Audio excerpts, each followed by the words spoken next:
의 운명이 달려있는 헌법재판소의 탄핵 심판이 어제로 모든 변론을 끝내고요. 이제 최종 결정만을 앞두고 있습니다. 어제 6시간 30분 동안의 최종 변론이 진행이 됐습니다. 지난해 12월 9일이었죠. 국회가 탄핵소추 의결서를 제출한 지 81일 만인데요. 자, 어제 어떤 일들이 있었는지 그동안 국회 소추위원단으로 활동하셨던 더불어민주당의 박주민 의원이 나와 계십니다. 박 의원님 안녕하세요. 예, 안녕하십니까. 네. 어제 굉장히 늦게 끝났어요. 몇 시까지 계셨어요? 한 8시 조금 넘어서 끝났고요. 네. 저는 한 7시 정도까지만 있었습니다. 예. 그러셨군요. 자, 어제 최종 변론 어떻게 보셨습니까? 사실 이제 그 많은 분들이 지켜봤는데 대통령 대리인단의 태도는 별로 변한 게 없었던 것 같고요. 네. 또 그동안 이제 소추위원들은 그동안에 이제 그 결과를 다 정리해서 발표를 했었는데요. 네. 사실 대통령의 출석 여부가 가장 그 관심사였습니다. 그런데 일요일 날 이제 대통령이 출석하지 않는다라고 결정이 되면서 저희들이 예상했던 게 아마 변호인단이 굉장히 많이 발언을 할 것이다라고 생각했는데 그 예상대로 진짜 어제 대통령 측 대리인들 15명이 굉장히 길게 그리고 거의 비슷한 이야기를 반복해서 변론하는 장면이 펼쳐졌습니다. 그래서 예상하고 너무 비슷해서 씁쓸하기도 좀 했었고 또 말씀하시는 가운데 좀 당황스럽게 만드는 발언도 있어서 현장에서 좀 당황하는 그런 분위기도 연출되고 그랬었던 기억입니다. 예. 어제 이제 김평우 변호사 또 이제 대리인단 그 긴 변론을 펼치셨는데 네. 뭐 비선이란 단어의 뜻도 모르고 대통령을 잡으려 한다. 예. 이런 식의 약간 어제도 좀 부적절한 태도가 있었습니다. 예, 사실은 그 지적을 받았던 부분이 있어요. 전에도. 네. 첫 번째는 변론을 할 때 자꾸 방청석을 보고 하세요. 원래는 재판부를 설득하는 거기 때문에 네. 재판장을 위시한 그 재판관들을 바라보고 변론을 해야 됩니다. 그런데 변론의 목적이 재판관을 설득하는 것이 아닌 것처럼 계속해서 방청석을 바라보면서 얘기를 하거든요. 그래서 그게 한번 주의를 받았었는데 어제도 마찬가지의 자세를 좀 취하셨고 특히 상대방이라고 할 수 있는 국회 측 특히 권성동 의원을 향해서 계속 질문 또는 비난 이런 것들을 하셨어요. 그래서 일반적인 변론하고 좀 달랐고 용어도 분명히 그 신중하게 그 선택하라고 이정미 재판관이 시작하기 전에 주의를 줬음에도 불구하고 뭐 대통령을 잡으려 한다 뭐 이런 표현들을 써가지고 제지를 당하기도 했었습니다. 김평우 변호사 얘기를 좀 하자면 어제도 이제 43분 동안 변론을 이어간 걸로 그렇게 시간이 뭐 집계가 되고 있는데 일단 탄핵 소추서 자체가 통탄할 만한 수준이었다 이런 발언이 있었고 세월호 7시간 의혹에 대해서 특히 그러면은 대통령이 세월호 사고가 날 것을 미리 알아서 대비해야 하느냐 직접 뛰어가서 구하도록 할 수 있어야 하느냐 이런 얘기를 하셨는데요. 네, 맞습니다.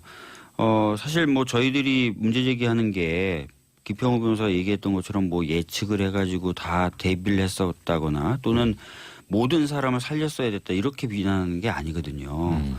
저희들의 얘기의 핵심은 적어도 보고를 받고 나서는 뭔가 적극적인 조치, 국민들이 보기에 납득할 만한 조치와 행동을 취했어야 되는데 그런 것을 전혀 취하지 않은 것으로 보여지고 실제로 대통령이 제출했던 그날의 어떤 동선이라든지 지시사항을 봐도 그런 어떤 적극적인 행동이나 이런 것들은 보이지 않기 때문에 그런 부분을 문제 삼은 거였거든요. 9.11 테러 관련해서도 부시 대통령도 조사를 받았습니다. 받으면서 이제 약 7분 정도 보고를 받고 나서 지체했던 부분이 사회적인 질타를 받았었거든요. 거기에 비춰보면 박근혜 대통령 정말 굉장히 큰 정치적 비난을 받아 마땅한데 그 부분에 대해서 저희들이 문제 제기를 한 겁니다. 어제 좀 이제 약간 좀 희극 같은 부분이 뭐였냐면 대통령 대리인단 측 변호사분들이 발언 순서를 정하는 것도 좀 쉽지가 않았어요. 근데 서로 좀 의견이 엇갈렸고 맞습니다. 어제 김평우 변호사는 또 그 지병 이제 당뇨 얘기를 또 하셨는데요. 이게 순서 정하는 그 과정 참 좀 우스꽝스러웠는데 소추위원단 쪽에서는 어떻게 봤습니까? 사실 전에부터 소추위원단이 보기에 좀 이해하지 못하는 장면들이 몇 번 펼쳐진 적이 있어요. 변호인단 즉 대통령의 변호인단 내부에서 언쟁이 벌어진다거나 이런 모습들을 가끔 보였었거든요. 그리고 이제 취재하시는 기자분들을 통해서 들어보니까 후일담을 좀 들어보니까 회의를 할 때도 서로 좀 고성이 오가는 경우가 종종 있었다. 이런 얘기들을 제가 들은 적이 있습니다. 네. 실제로 그래서 초기부터 사건에 관여했던 변호사 그룹하고 후기에 이제 투입된 변호사들하고는 약간 그 맥을 달리하고 아예 좀 성격을 달리하는 것 아니냐라고 좀 생각을 했었어요. 네. 근데 어제 진짜 그 모습이 재판장에서 그대로 드러난 거죠. 왜냐하면 이제 순서를 뭐 정하지 않아서 약간 혼란스러울 수는 있겠지만 그것을 넘어서서 초기부터 관여했던 이중환 변호사는 순서를 정한 바가 없다. 재판장의 명에 따르겠다라고 했는데 네. 김평우 변호사는 바로 거기서 무슨 소리냐 우리끼리 다 순서 다 정했다. 라고 얘기를 해가지고 네. 논의도 같이 안 한다는 모습을 직접 보여줬던 것 같습니다. 사실 이제 온라인에서 굉장히 화제가 됐던 게 그 이정미 헌재소장 권한대행이죠. 네. 뒷목을 잡는 네. 그런 사진이 나와서 어제 굉장히 좀 화제가 됐는데 네. 그 재판부를 향한 이제 공격이 만만치 않았어요. 근데 네. 어제 보면은 헌재 재판관들이 굉장히 그 부분에 대해서 자제를 하고 그냥 이제 들어보는 네. 그런 좀 느낌이 들었는데요. 네. 이유가 있었을까요? 사실은 지금 대통령 측에서는 계속해서 얘기하는 게 재판의 공정성, 특히 그 공정성 중에 대표적인 것이 증인을 얼마나 불러서 얼마나 신문할 수 있게 보장해 주느냐와 대리인단들인 변호사들이 발언을 얼마나 자유롭게 할 수 있느냐 이 두 가지를 가지고 주로 공격을 하거든요. 네네. 그러다 보니까 이제 재판관들 입장에서는 최대한 변호사들의 말을 들어주려고 노력을 하다 보니까 네. 또 참고 하는 모습들이 좀 연출되는 그런 광경이었습니다. 네. 샵 1035로 여러분의 의견 계속 받고 있습니다. 지금 김태현 변호사 또 박상병 교수님 계속 함께하고 계시는데요. 김태현 변호사님. 네, 그러니까 제가 뭐 하나 좀 여쭤보겠는데 어제 이제 현장에 계셨잖아요. 네네네. 그러니까 저희는 어제 사실 이제 뉴스 속보 나오는 거로 봤는데 네. 그 말씀하신 대로 이제 대통령 측 변호인단은 사실은 의견 통일이 안 된 것 같고 네. 그러니까 각자 변론을 하지 않습니까? 네네. 그러니까 정치적인 어떤 그런 유불리 빼고 네. 그 변호사시니까 네. 순수하게 봤을 때 대통령 변호인단들의 변론 중에서 네. 그래서 저 변호사의 변론은 우리가 뭐 상대지만 그래도 좀 들어볼 네. 만하다라는 어떤 변호사의 변론이 좀 있었나요? 아무래도 이동욱 전 재판관의 변론이 가장 헌법재판관이셨죠. 예. 가장 헌법 재판에 걸맞는 네. 변론이 아니었나. 그리고 전에도 사실은 이제 어떻게 보면 그 강일원 주심이 평가를 그렇게 했었거든요. 네. 이동욱 재판관이 변호사로 결합하자 이제 헌법재판으로서의 어떤 모양새를 갖춰가는 것 같다. 이게 무슨 얘기냐면 그 논점이나 이 사건의 줄기를 헌법적 관점에서 정리해서 계속 말씀을 해주시고 계시거든요. 네. 그래서 제가 보기에는 가장 들을 만한 변론이었다고 생각합니다. 저 하나만 질문할게요. 네. 네. 박지민 의원 지금까지 정말 궁금했어요. 네. 뭐냐면은 그동안 우리가 이제 언론을 통해서 쭉 내용을 지켜봤습니다만 네. 대통령 대리인단의 재판정에서의 이 막말, 네. 비상식적인 언행, 네. 도를 넘었었거든요. 네. 그러니까 뭐 궤변이라고 말해도 아까울 정도로 이거는 국민들 앞에 부끄럽게 짝이 없었습니다. 심지어는 재판관을 향해서 모욕적인 언소도 많았는데 네. 그런데 국회 소추인단 쪽에서는 너무 점잖은 것 같아요. 그래서 오히려 이 싸움이 네. 여기 이 문제가 나오면 소추인단에서 강하게 치고 나오면서 그런 말을 막아달라. 퇴장시켜달라 이렇게 요구를 해야 될 텐데도 소추인단은 가만히 너무 점잖으시고 마치 이정미 재판관이나 강일원 재판관하고 소추단하고 싸우는 네. 이런 모양새가 되길래 이 국회 쪽의 소추인단은 이 점잖아서 그런 것인지 아니면 우리도 똑같은 사람들이니까 싸우지 말자고 얘기를 한 것인지 그때의 상황들이 좀 궁금해요. 왜 그렇게 점잖게 대응하셨나요? 네, 사실은 이제 김평우 변호사가 첫 번째 변론을 할 때 그때가 어제보다 말이 더 심하셨거든요. 네. 그때 소추위원단들이 이제 같이 앉아 있으면서 뭔가 일어나서 강력하게 문제 제기를 하자라는 의견들도 많았습니다. 그때가 이제 강일원 주심한테 그 대리인이냐 맞습니다. 뭐 이렇게 예, 국회 그랬죠. 측의 네. 수석 대리인이다라는 말을 했었었고, 뭐 아스팔트가 피로 물들 것이다 이런 얘기도 했었었고, 근데 저희들이 그렇게 그 문제 제기를 해야 된다는 의견도 많이 나왔었지만 자제했었던 이유가 첫 번째는 사실 반박하기에도 너무 터무니없다는 느낌을 좀 많이 받았어요. 말문이 막히네요. 네. 그리고 두 번째는 안 그래도 공정성 시비 때문에 자꾸 헌재가 여러 가지 신경 쓰는 모양새인데 그런 어떤 말이라도 좀 상대방이 할 수 있도록 하는 게 그런 시비를 헌재가 벗어나는데 좀 도움이 될 것이다라는 생각을 했었습니다. 네. 그리고 김평우 변호사의 어떤 말들 중에 오히려 일부는 오히려 재판관들이 좀 들으면 대통령 측의 어떤 터무니없는 시각들 이런 것들 드러내는데도 도움이 될 것이다라고 생각을 했었습니다. 예. 네. 이제 그 어제 화제가 됐던 부분은 이제 권성동 국회 법사위원장이죠. 지금 국회 탄핵소추위원 단장이신데 최후 변론 과정에서 눈물을 보이셨습니다. 네. 예, 국민은 피를 흘려서 공산 세력의 침입을 막아냈고 네. 한강의 기적과 민주주의를 동시에 성취했다. 국민은 공동체를 앞세웠고 자유와 정의 수호라는 대의를 위해 희생했다. 이 문구 중에 갑자기 이제 울먹이셨는데 네. 권성동 위원장이 사실 이제 그 최근까지 여당 의원이셨고 네. 어떻게 보면 이제 보수 진영의 대통령을 탄핵하는 자리에 이렇게 어떻게 보면 총대를 메고 네. 단장을 맡으신 건데 이분도 신경이 굉장히 복잡했을 것 같은 생각이 들어요. 어떻게 네. 보셨어요? 사실 전에부터도 그런 취지의 말씀을 많이 하셨어요. 그러니까 대통령이 이제 비선들에 의해서 농락당하고 그다음에 그것을 통해서 이제 국격이 많이 떨어졌다는 부분에 대해서는 저희 소추위원단 회의할 때도 참 한탄스럽다, 네. 개탄스럽다 이런 얘기들은 하셨었거든요. 그러니까 다른 것보다도 그 비선들에 의해서 농락당했었다는 부분이 약간 뭐랄까 분노의 대상 네. 이런 것이었던 것 같습니다. 그러다 보니까 이제 최후 변론할 때 그 대목에서 좀 눈물을 흘리시고 그랬던 것 같습니다. 네. 소추위원분들은 그동안 이제 의정에는 좀 신경을 못 쓰시고 이제 일하셨을 것 같은데 주말에는 좀 쉬실 수 있었나요? 아니 저희 국회의원들 삶을 저도 모르다가 이번에 돼 보니까요. 네. 주말도 바빠요. 주말에 이제 지역에 여러 가지 일정들이 있기 때문에 네. 또 주말에는 또 그런 일정들을 소화해야 되고 또 주중에 이제 사실은 탄핵 재판이 열려도 저희가 이제 여러 가지 신경 써야 될 게 계속 있습니다. 왜냐하면 상임위 일정이나 본회의 일정이 그 탄핵 심판 일정을 봐가면서 잡히는 게 아니거든요. 네. 그러니까 이제 왔다 갔다도 해야 될 때도 있었고 그래서 좀 정신없는 시간들을 보냈던 것 같습니다. 네. 어제 이제 대리인단 측의 뭐 변론들 좀 더 짚어볼 부분이 있는 것 같은데 서석구 변호사는 최종 변론에서도 좀 색깔론을 네, 들고 나왔어요. 맞습니다. 그 촛불 집회를 두둔하는 국회 탄핵이 대한민국에 대한 선전포고이고 반란이다. 네. 또 이런 말씀을 하셨는데 네. 어떻게 보셨어요, 현장에서? 사실 서석구 변호사님은 이런 취지의 말씀 너무 자주 반복하십니다. 재판정에서도 말씀하실 뿐만 아니라 언론에 나가서도 네.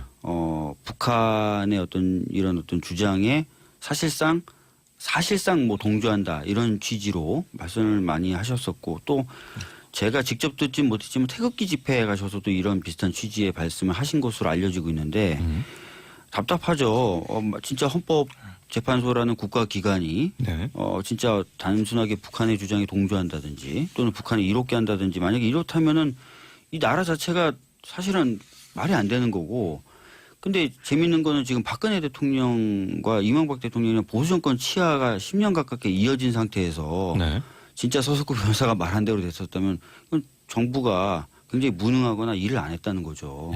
그러니까 앞뒤가 서로 안 맞는 말인데 굉장히 좀 자극적인 말씀들을 좀 많이 하신 것 같다는 느낌을 받습니다. 네. 그러니까 제가 하나만 좀 여쭤볼게요. 그러니까 김평우 변호사나 이제 이런 변호사들한테 어떤 그 논리들을 보면 그러니까 국회 소추 과정의 어떤 적법 절차를 문제 삼고 있지 많이 않습니까? 문제죠. 예, 예를 들면 뭐 법사위에서 뭐 조사도 안 했다. 기본적인 조사가 없이 그냥 급작스레 소추를 했다. 그다음에 뭐 탄핵 사유를 뭐 개별적으로 찬반 투표했는데 뭉뚱그려서 했다. 그런 이제 절차적 위법성의 문제를 제기하고 있는데 거기에 대해서 국회 측은 어떤 식으로 답변하셨나요? 뭐 아시다시피 그 우리나라에서의 탄핵 소추 과정에서는 그 개별적 소추 사유 별로 의결하는 그런 규정을 가지고 있지 않습니다. 그리고 노무현 대통령 때도 탄핵 소추 사유를 묶어서 한꺼번에 의결을 했었고요. 그것에 대해서 아무런 문제가 없죠. 법무부조차도 그런 과정에는 아무 문제가 없다라고 확인을 해줬고요. 네. 그리고 그 법사위의 조사도 필수적인 요건이 아닙니다. 필요하면 할 수 있다예요. 네. 근데 법사위 차원에서 필요하지 않다라고 판단한 거고 그렇기 때문에 그 위법성 시비가 제가 봤을 때는 어떤 법리적인 근거를 갖고 있다고 보여지긴 어렵고요. 정치적인 좀 언변 아닐까 그렇게 생각하고 있습니다. 저도 하나 궁금한 게 최근에 박주민 의원도 아마 들었겠습니다만은 가능성은 높지는 않습니다만 대통령이 탄핵 이전에 뭐 하야한다 뭐 이런 네. 얘기를 좀 하고 있지 않습니까? 네. 자, 이럴 경우에 대통령은 가만히 따지고 보면은 그럴 수도 있을 것 같아요. 네. 가능성이 높지 않지만 명분이나 실리 면에서 네. 자 이럴 경우에 국회 쪽은 지금 어떻게 보고 있고 만약에 그럴 경우는 어떻게 대응할 거로 좀 내부적으로 의견이 조율된 게 있습니까? 어떻게 보십니까? 예, 일단은 지금 대통령 하야설은 야당이 거론하기 시작한 게 아니죠. 아시다시피 이제 자유한국당과 바른정당 쪽에서 얘기가 나온 그런 얘기라서 저희들 입장에서는 그래서 더 가능성도 있다라고 보는 겁니다. 네.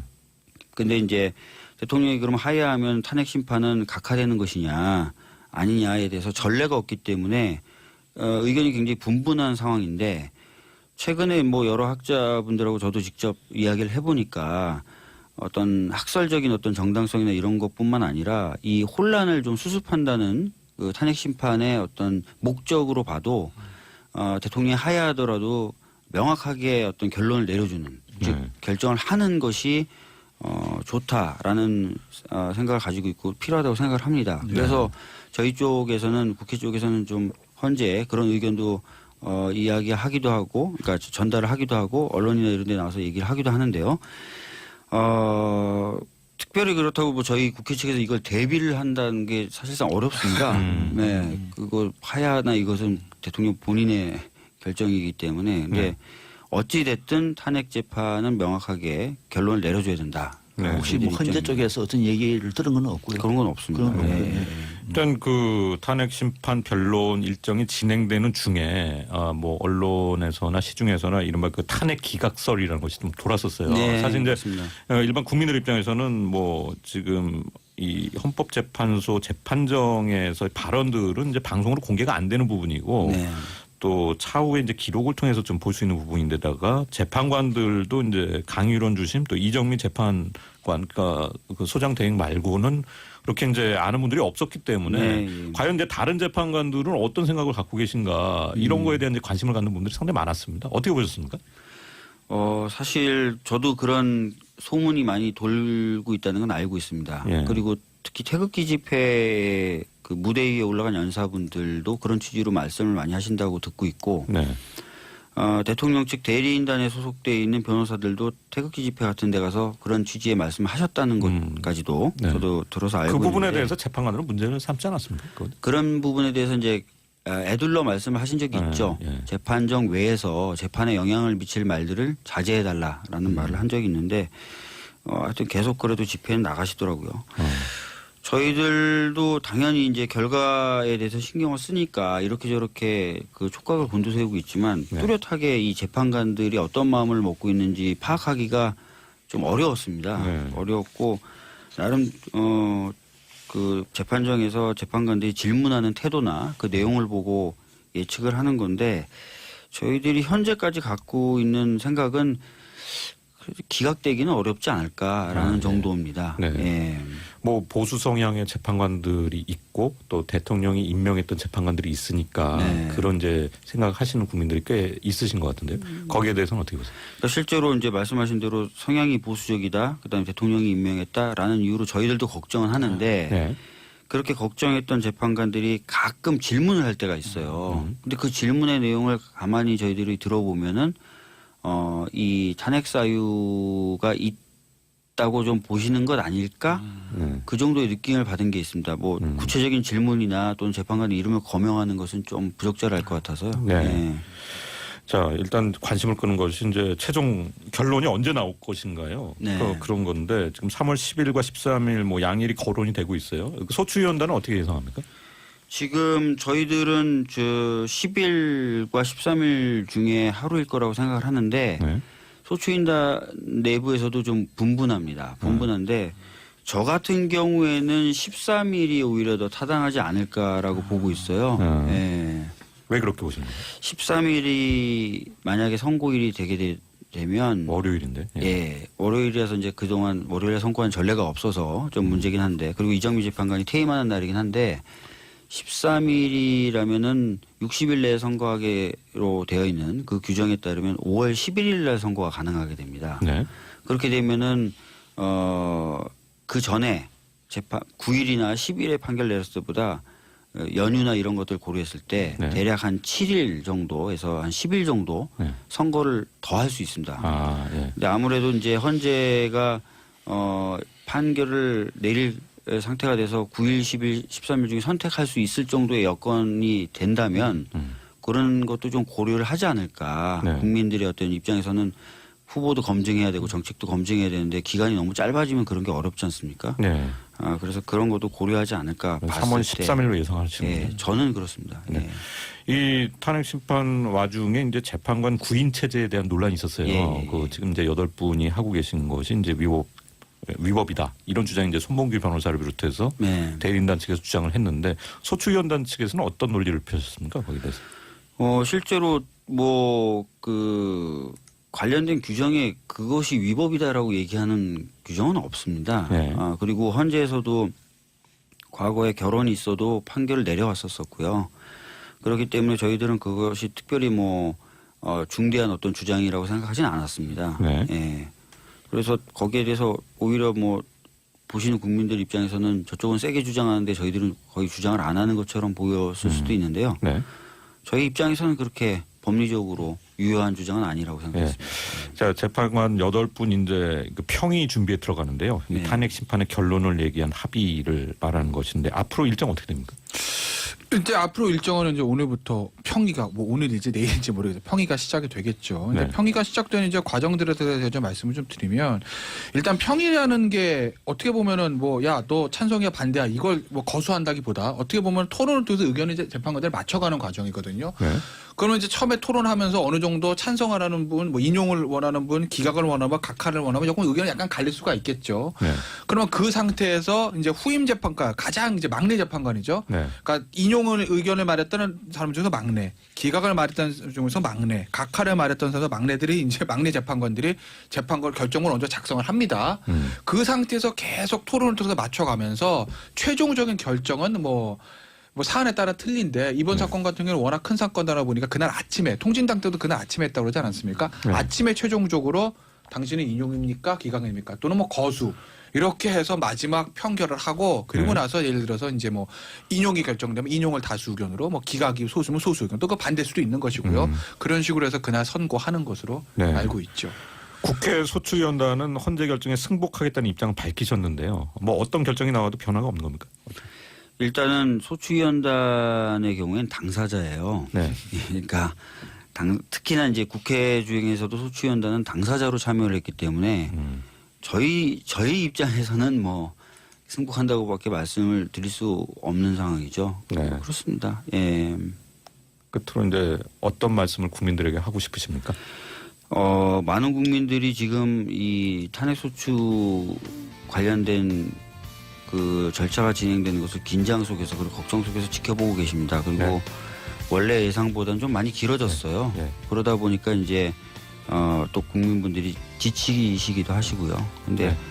어떻게 됐든 지금 결론이 날 단계가 됐으니까요. 이제 조금 편안하게 네. 지켜보실 수 있을 것 네. 같습니다. 네. 박주민 국회 소추위원, 민주당 의원 함께 핵과의 운명이 달려있는 헌법재판소의 탄핵 심판이 어제로 모든 변론을 끝내고요.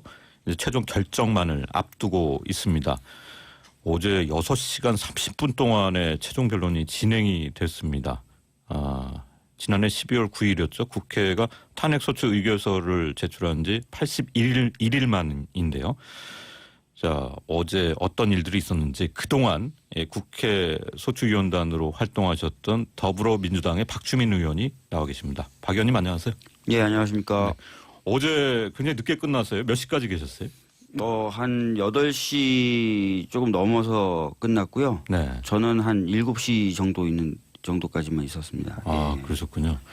자, 어제 최종 변론 어떻게 보셨습니까? 사실 이제 그 많은 분들이 지켜봤는데 대통령 대리인단의 태도는 별로 변한 게 없었던 것 같고요. 네. 또 그동안 이제 소추위원들은 그동안에 이제 그 결과를 다 정리해서 발표를 했었는데요. 네.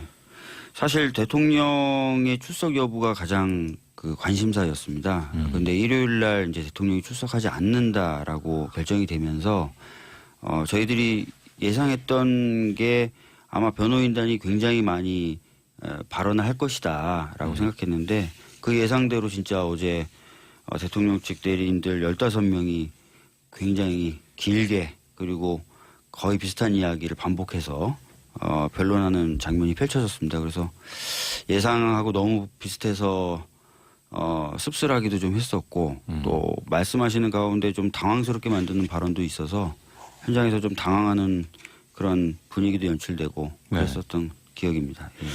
어제 이제 김평우 변호사 또 이제 대리인단 그 긴 변론을 펼치셨는데 네. 뭐 비선이란 단어의 뜻도 모르고 대통령을 잡으려 한다. 예. 이런 식의 약간 어제도 좀 부적절한 태도가 있었습니다. 예, 사실은 그 지적을 받았던 부분이 있어요. 전에도. 네. 첫 번째는 얼마나 불러서 얼마나 신문할 수 있게 보장해 주느냐와 대리인단들인 변호사들이 발언을 얼마나 자유롭게 할 수 있느냐. 이 두 가지를 가지고 주로 공격을 하거든요. 네네.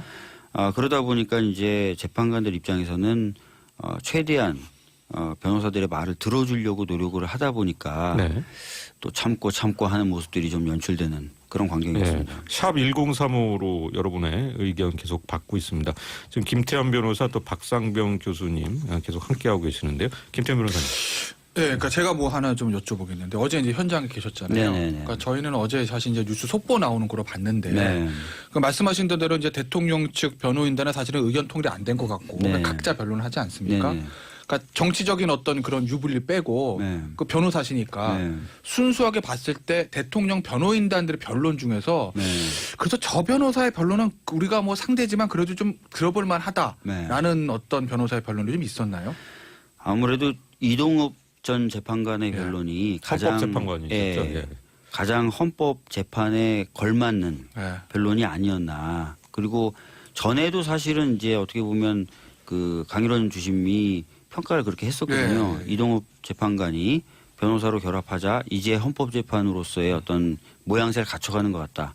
이게 무슨 얘기냐면 그 논점이나 이 사건의 줄기를 헌법적 관점에서 정리해서 계속 말씀을 해주시고 계시거든요. 그래서 제가 보기에는 가장 들을 만한 변론이었다고 생각합니다. 저 하나만 질문할게요. 네. 네. 박지민 의원 지금까지 정말 궁금했어요. 네. 뭐냐면은 그동안 우리가 이제 언론을 통해서 쭉 내용을 지켜봤습니다만 네.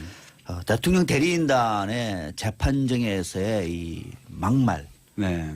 비상식적인 언행, 네. 도를 넘었었거든요. 네. 그러니까 뭐 궤변이라고 말해도 아까울 정도로 이거는 국민들 앞에 부끄럽게 짝이 없었습니다. 심지어는 재판관을 해서 모욕적인 언서도 많았는데 네. 그런데 국회 소추인단 쪽에서는 들이 문제 제기를 한 겁니다. 네. 어제 좀 이제 약간 좀 희극 같은 부분이 뭐였냐면 대통령 대리인단 측 변호사분들이 발언 순서를 정하는 것도 좀 쉽지가 않았어요. 근데 서로 네. 좀 의견이 엇갈렸고 맞습니다. 어제 김평훈 변호사는 또 그 지병 이제 당뇨 얘기를 또 하셨는데요. 네. 이게 순서 정하는 그 과정 참 좀 우스꽝스러웠는데 소추위원단 쪽에서는 어떻게 봤습니까? 사실 전에부터 소추위원단이 보기에 좀 이해하지 못하는 장면들이 몇 번 펼쳐진 적이 있어요. 네. 변호인단 즉 대통령의 변호인단 내부에서 언쟁이 벌어진다거나 이런 모습들을 가끔 보였었거든요. 네. 그리고 이제 취재하시는 기자분들을 통해서 들어보니까 후일담을 좀 들어보니까 회의를 할 때도 서로 좀 고성이 오가는 경우가 종종 있었다. 이런 얘기들을 제가 들은 적이 있습니다. 네. 실제로 그래서 초기부터 사건에 관여했던 변호사 그룹하고 후기에 이제 투입된 변호사들하고는 약간 그 맥을 달리하고 아예 좀 성격을 달리하는 것 아니냐라고 좀 생각을 했었어요. 네. 근데 어제 진짜 그 모습이 재판장에서 그대로 드러난 거죠. 어. 왜냐하면 이제 순서를 뭐 정하지 않아서 약간 혼란스러울 수는 있겠지만 그것을 넘어서서 초기부터 관여했던 이중환 변호사는 순서를 정한 바가 없다. 재판장의 명에 따르겠다라고 했는데 네. 김평우 변호사는 바로 거기서 무슨 소리냐 우리끼리 다 순서 다 정했다. 라고 얘기를 해가지고 네. 논의도 같이 안 한다는 모습을 직접 보여줬던 것 같습니다. 사실 이제 온라인에서 굉장히 화제가 됐던 게 그 이정미의 헌재소장 권한대행이죠. 네. 뒷목을 잡는 네. 그런 사진이 나와서 어제 굉장히 좀 화제가 됐는데 네. 그 재판부를 향한 이제 공격이 만만치 않았어요. 근데 네. 어제 보면은 헌재 재판관들이 굉장히 그 부분에 대해서 자제를 하고 그냥 이제 들어보는 네. 그런 좀 느낌이 들었는데요. 네. 이유가 있었을까요? 사실은 지금 대통령 측에서는 계속해서 얘기하는 게 재판의 공정성 특히 그 공정성 중에 대표적인 것이 증인을 너무 점잖은 것 같아요. 그래서 오히려 이 싸움이 네. 여기 이 문제가 나오면은 소추인단에서 강하게 치고 나오면서 그런 말을 막아달라.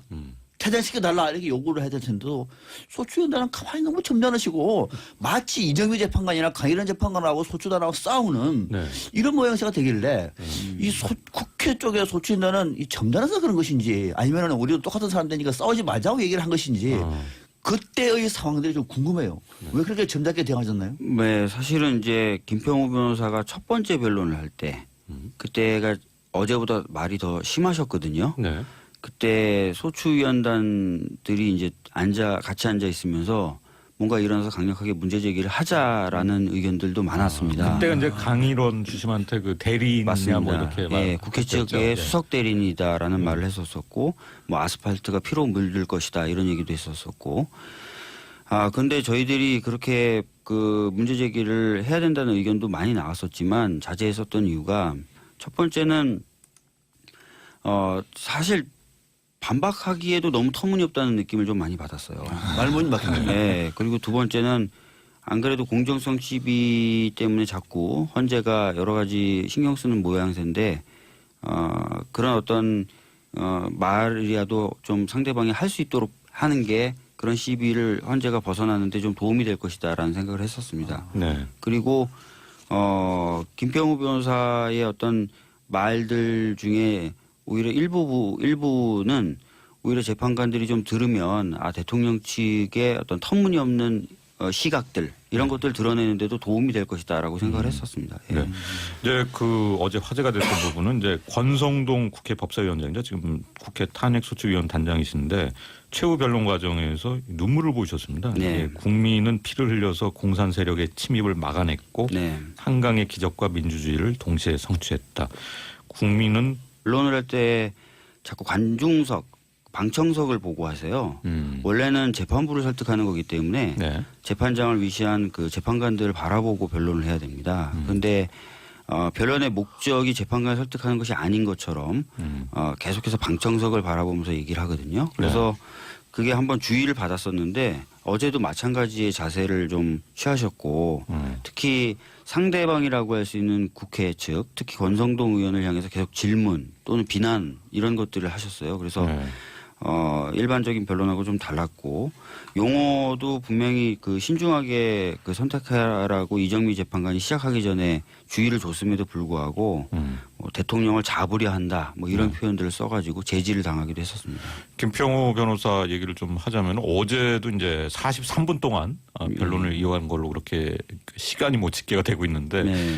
일단 탄핵 소추서 자체가 통탄할 만한 수준이었다 이런 발언이 있었고 세월호 7시간 의혹에 대해서 특히 그러면은 대통령이 세월호 사고가 날 것을 미리 알아서 대비해야 하느냐 직접 뛰어가서 구하도록 할 수 있어야 하느냐 이런 얘기를 하셨는데요. 네, 맞습니다. 사실 뭐 저희들이 문제 제기하는 게 김평우 변호사가 얘기했던 것처럼 뭐 예측을 해가지고 다 대비를 했었다거나 또는 모든 사람을 살렸어야 됐다 이렇게 비난하는 게 아니거든요.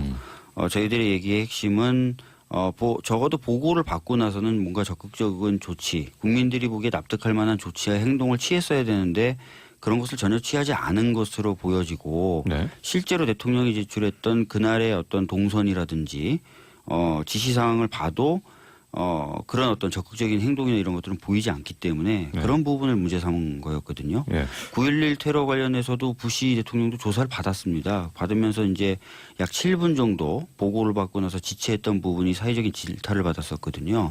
거기에 비춰보면 박근혜 대통령 정말 굉장히 큰 정치적 비난을 받아 마땅한데 네. 그 부분에 대해서 저희